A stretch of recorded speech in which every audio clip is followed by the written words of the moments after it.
رونے روتے ہیں. میں آپ کو بتاؤں, میں ان کی تفسیروں کے پوسٹ مارٹم کروں نا تو میں فی البدی 2 گھنٹے اور بول سکتا ہوں, لیکن میں کہتا ہوں نہیں, ڈل ہی رہے ان کی تفسیریں بھی.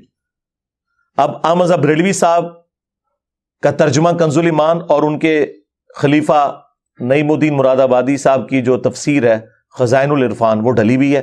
آپ ایاک نعبد و ایاک نستعین کی تفسیر پڑھیں, پتہ کہ تفسیر میں کہ ترجمہ صحیح لکھا ہوا ہے, اے اللہ ہم تیری ہی عبادت کریں, تجھی سے مدد چاہیں, اور اس مدد سے مراد ہے دعا. ہاں ظاہری اس باب تو قرآن میں آیا ہے, وَتَعَاوَنُوا عَلَى الْبِرِّ وَالتَّقْوَى وَلَا تَعَاوَنُوا عَلَى الْإِثْمِ وَالْعُدْوَانِ, نیکی اور پرہیزگاری کے کاموں میں ایک دوسرے کی مدد کرو, برائی میں الگ رہو. لہٰذا یہ کہنا جی وہ امی سے روٹی مانگنا شرک ہو گیا, اے کہانیاں کرا رہے ہوندے جے, وہ یار امی مری ہوئی امی سے تو نہیں کوئی روٹی مانگتا جا کے. ظاہری اس باب کا تو قرآن میں حکم ہے.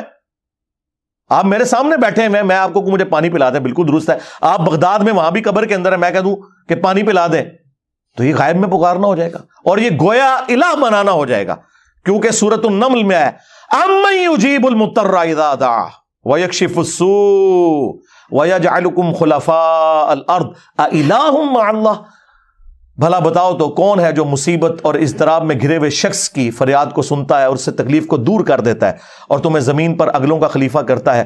کیا اللہ کے ساتھ کوئی اور الہ بھی ہے جس کی کوالٹیز ہوں؟ تو سیدھا سیدھا یہ شرک کی طرف لے جانے والی بات ہے. انہوں نے تفسیر میں لکھا ہوا ہے اور اسلام 360 میں ڈلی ہوئی ہے, میں نے نہیں کہا کہ نکالے, اور نہ کسی وہابی کی جرت ہوئی ہے کہ کہیں کہ نکالو. انہوں نے لکھا ہے کہ جو اولیاء اللہ سے بھی مانگا جاتا ہے نا, یہ بھی اللہ ہی سے مانگنا ہے, کیونکہ پیچھے اللہ ہی ہے. ہاں اندازہ کریں, توحید کی باری آئے تو پیچھے اللہ, سنت پہ چلنے کی باری آئے تو آگے بابے کہتے ہیں پیچھے حضور ہی نے, اللہ بھی پیچھے, رسول بھی پیچھے.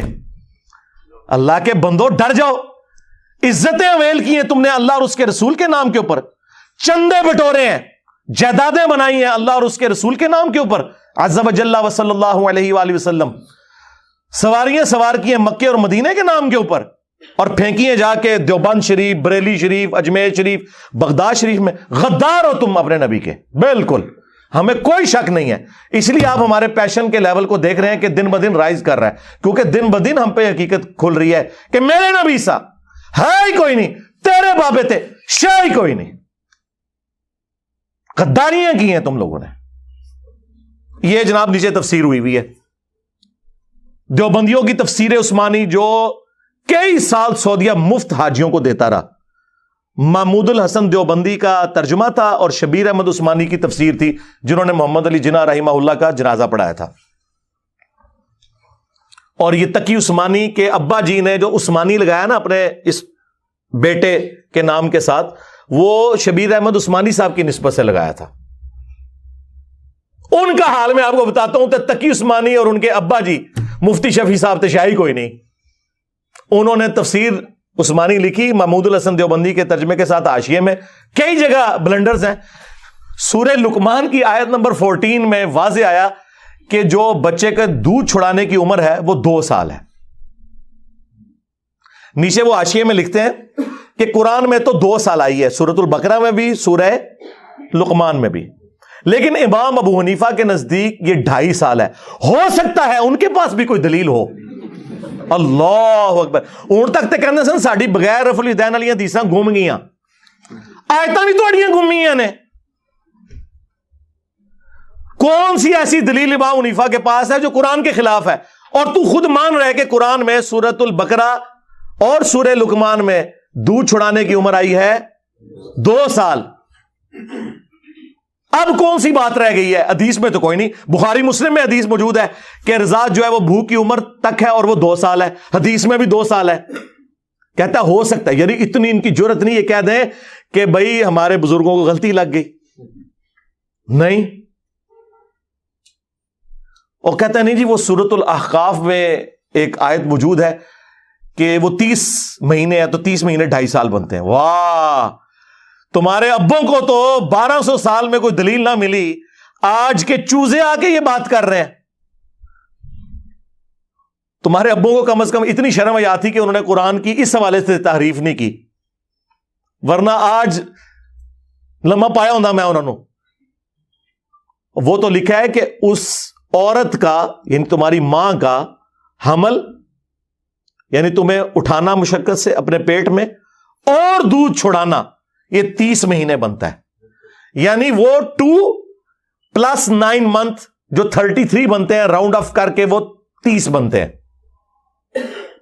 اور اس میں ایک سائنٹیفک فیکٹ بھی آ گیا سامنے کہ 6 مہینے کی پریگنینسی بھی ہو جاتی ہے، اور ایگزیکٹلی 6 مہینے بھی اگر ڈالے جائیں تو پھر پورے 30 بنے گے. اس پہ میری الگ سے ایک ویڈیو ریکارڈ ہے الحمدللہ. وہ تھا پریگنینسی پلس دودھ چھڑانا، یعنی 6 مہینے پریگنینسی کے اور 2 سال دودھ کے، یہ 30 مہینے بنے، کیونکہ کم از کم پریگنینسی 6، اور عربی میں راؤنڈ آف کیا جاتا ہے. اسی لیے آپ کو بخاری مسلم میں ایک حدیث میں ملے گا کہ نبی علیہ السلام کی عمر مبارک 65 سال تھی، 65.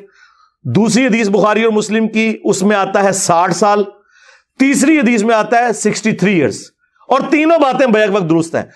ایکچولی وہ 63 ایئرس تھی لیونر ایئرس کے اعتبار سے، چاند کے جو سال ہیں، اور شمسی اعتبار سے 61 ایئرس. لیکن 63 کو اس طرف راؤنڈ آف کریں تو 60 سال بنتے ہیں، اس طرف راؤنڈ آف کریں تو 65 سال. تو وہ اندازے سے، جس طرح آپ سے کوئی پوچھے 3:40 ہوئے ہوں تو آپ 3:40 نہیں کہتے، 3:45 کہتے ہیں. اس کا یہ مطلب نہیں کہ ایگزیکٹ 3:45 ہوئے. تو یہ ایک قرآن چونکہ لٹریچر کی بک ہے، یہ میتھمیٹکس کی بک نہیں ہے، تو اسی لیے امام بخاری نے باقاعدہ پھر لکھا کہ اصل جو ہے وہ 63 ایئرز ہے. یہ جو صحابہ نے 65 اور 60 کا وہ راؤنڈ آف کرنے کی وجہ سے. یہ ان کی تفسیر ہے. دیوبندیوں کا اس سے بڑا پلانٹ ارتھ پہ کوئی بزرگ ہی نہیں تھا. لیکن میں نے تو نہیں کہا کہ ان کا آپ نکالیں. حالانکہ وہابیوں نے سعودیہ والوں کو کئی سال خط لکھے، 60-70 غلطیاں نکال کے انہوں نے سعودیہ والوں کو مجبور کیا کہ جناب تفسیر عثمانی نکالیں، اس میں بہت غلطیاں ہیں. ہمارے ابا جی صلاح الدین یوسف صاحب کی جو احسن البیان ہے نا، وہ کچھ عرصہ پہلے فوت ہوئے ہیں 95 ایئرس کی ایج میں، وہ آپ ڈالیں، وہ حاجیوں کو دیں.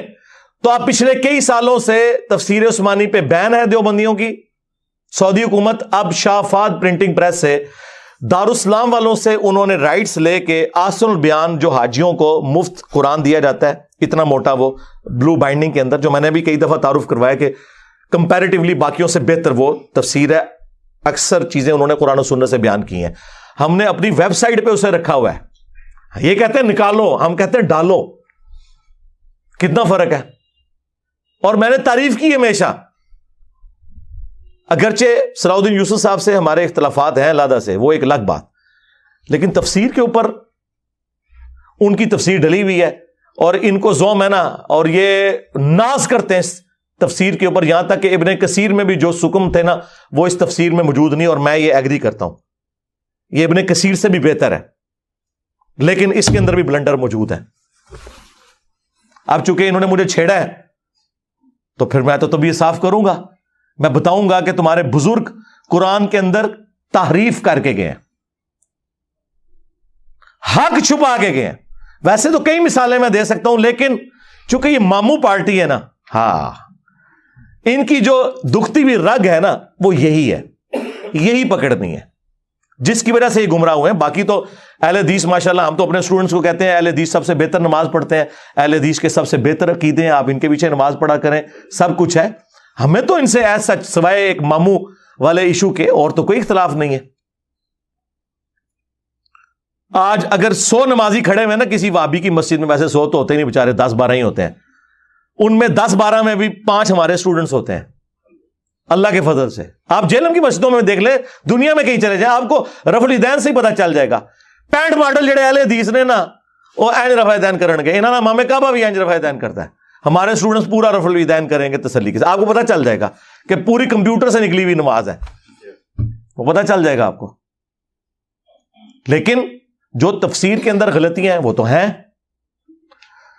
سورۃ البقرہ میں جہاں طالوت اور جالوت کی جنگ کا ذکر آیا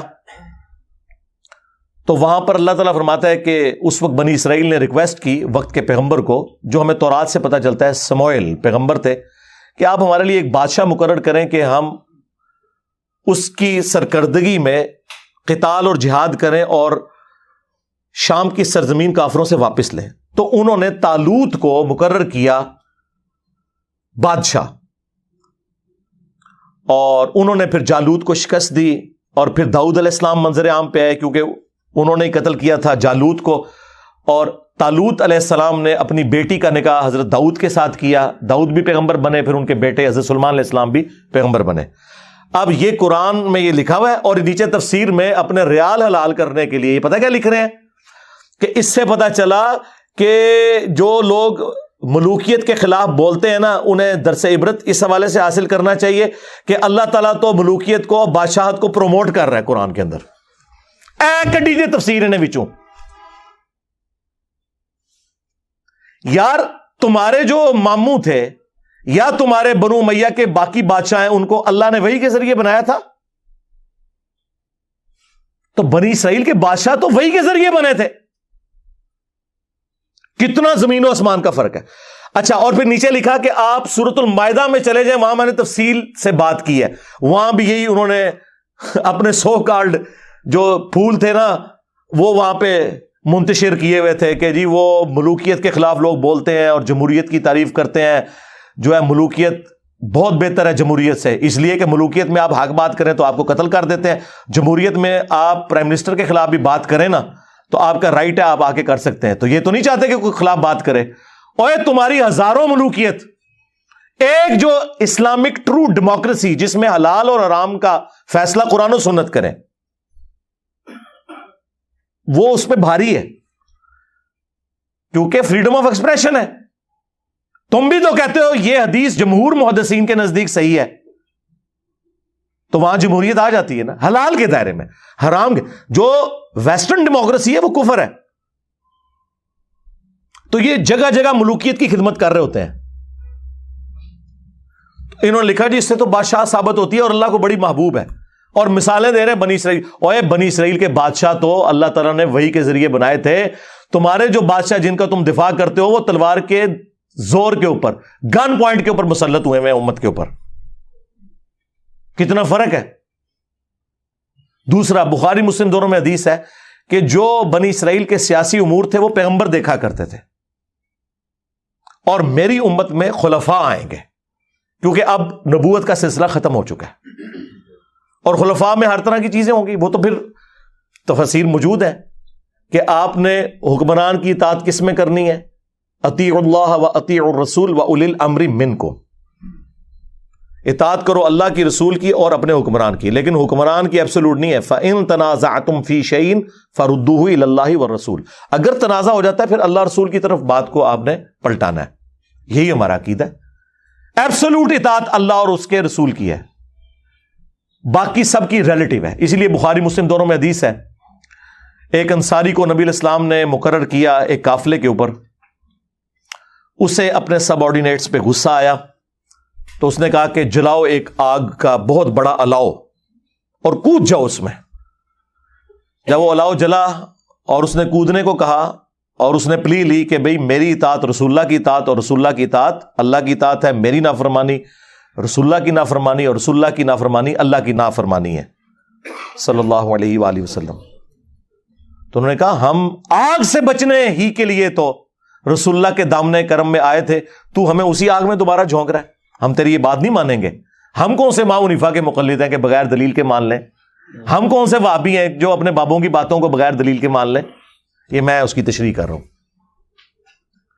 واپسی پہ نبی علیہ السلام کو جب شکایت کی گئی تو آپ نے فرمایا اگر تم اپنے امیر کی بات مان لیتے سیدھا جا کے جہنم کی آگ میں نکلتے۔ اور پھر حضور نے فرمایا کہ مخلوق کی اطاعت صرف معروف میں ہے، منکر میں نہیں ہے، اللہ کی نافرمانی میں کسی مخلوق کی اطاعت نہیں ہے۔ تو اگر انصاری صحابی کے بارے میں حضور یہ کہہ رہے ہیں جسے حضور نے خود مقرر کیا کہ اس کی اطاعت کر کے تم نے گمراہ ہو جانا تھا، جہنم میں جانا تھا خلاف شرع کاموں کے اوپر، تو تیرا ماموں تو شاہی کوئی نہیں۔ ہاں کھول صحیح مسلم، لکھا ہوا اس میں کہ عبداللہ بن عمر بن عاص خانہ کعبے کے سائے میں بیٹھے ہیں، ایک شخص آتا ہے تابعی جو انجینئر صاحب کی ویڈیوز سے متاثر تھا، انورٹڈ کاماس میں، وہ کہتا ہے حضرت آپ ہمیں کہہ رہے ہیں کہ اپنے حکمران اور امیر کی اطاعت کرو، تو کیا یہ حدیث آپ نے رسول اللہ سے خود سنی تھی؟ انہوں نے کہا ہاں میں نے خود سنی ہے، میرے کانوں نے سنا، میری آنکھوں نے رسول اللہ کو دیکھا، اور یہ میرے دل نے یہ بات یاد رکھی۔ انہوں نے کہا اگر یہی بات ہے تو اللہ تعالیٰ تو سورہ نساء میں فرماتا ہے کہ اے ایمان والو ناحق طریقے سے ایک دوسرے کا مال ہڑپ مت کرو اور ایک دوسرے کو قتل نہ کرو. اور آپ کے چچا کا لڑکا معاویہ ابن ابی سفیان جو ہمارا حکمران ہے وہ تو ہمیں یہ حکم دیتا ہے کہ ہم لوگوں کو ناحق قتل کریں اور حرام طریقے سے ان کا مال لوٹیں. لو جی، حقوق اللہ میں بھی سب سے بڑا جرم حرام خوری والا، اور حقوق العباد میں بھی سب سے بڑا جرم قتل ناحق. اب ہم اللہ کی بات مانیں یا آپ کے امیر صاحب کی بات مانیں، ماموں کی، تو عبداللہ بن عمرو بن عاص خاموش ہو گئے. پھر سر اٹھا کے بجائے انہوں نے یہ کہنے کہ انجینئر کی ویڈیوز نہ دیکھا کرو، یا تم تابعی ہو کے صحابی سے اختلاف کر رہے ہو، صحابی جو مرضی کرے. ویسے تو بڑے فخر سے بتاتے ہیں کہ جی حضور نے فرمایا میری بیٹی فاطمہ بھی چوری کرے تو اس کے ہاتھ کٹیں گے. بخاری اور مسلم میں یہ حدیث موجود ہے. تیرا ماموں چوری کرے تو پھر ہاتھ نہیں کٹیں گے؟ یہ آپ بات کریں نا تو دیکھیں ان کے کیسے کان کھڑے ہوتے ہیں. فاطمہ تو جنتی عورتوں کی سردار ہے، تیرا ماموں تو شاہی کوئی نہیں، میری سیدہ جیسا ہے ہی کوئی نہیں، تیرا ماموں تھے شاہی کوئی نہیں. ادھر تو تمہیں نہیں نظر آیا کہ توہین ہو گئی ہے؟ کہتے ہیں نہیں، رول آف لا ہونا چاہیے. تو عبداللہ بن عمرو بن عاص نے سر اٹھا کے کہا کہ معاویہ کی اطاعت کرو ان کاموں میں جس میں وہ تمہیں اللہ کے حکم کے مطابق چلائیں، اور جس میں وہ نافرمانی کریں تو معاویہ کی نافرمانی کرو. یہ صحیح مسلم شریف ہے جی 4776. یہ تو نکلواؤ اس کو بھی مسلم شریف سے، بخاری شریف سے نکلواؤ یہ ساری حدیثیں جو میں بیان کر رہا ہوں. چونکہ انہوں نے یہ بات کی تھی، میں بتا رہا ہوں کہ اسلام میں کانسیپٹ یہ ہے کہ آپ نے حکمران کی بھی وہ بات ماننی ہے جو قرآن و سنت کے اندر ہے. اور یہ قرآن میں انبیاء کرام کو وحی کے ذریعے جو بادشاہ اللہ تعالیٰ نے بتائے، حضرت سلیمان علیہ السلام، داؤد علیہ السلام، یہ بھی بادشاہ تھے نا، اور انبیاء بھی تھے. اور طالوت علیہ السلام وہ نبی تھے یا نہیں، لیکن انہیں بھی وقت کے پیغمبر نے وحی کے ذریعے مقرر کیا تھا. بنو امیہ کو تو وقت کے پیغمبر نے مقرر نہیں کیا ہوا. کون سی چیز سے کون سی چیز ثابت کرتے ہیں؟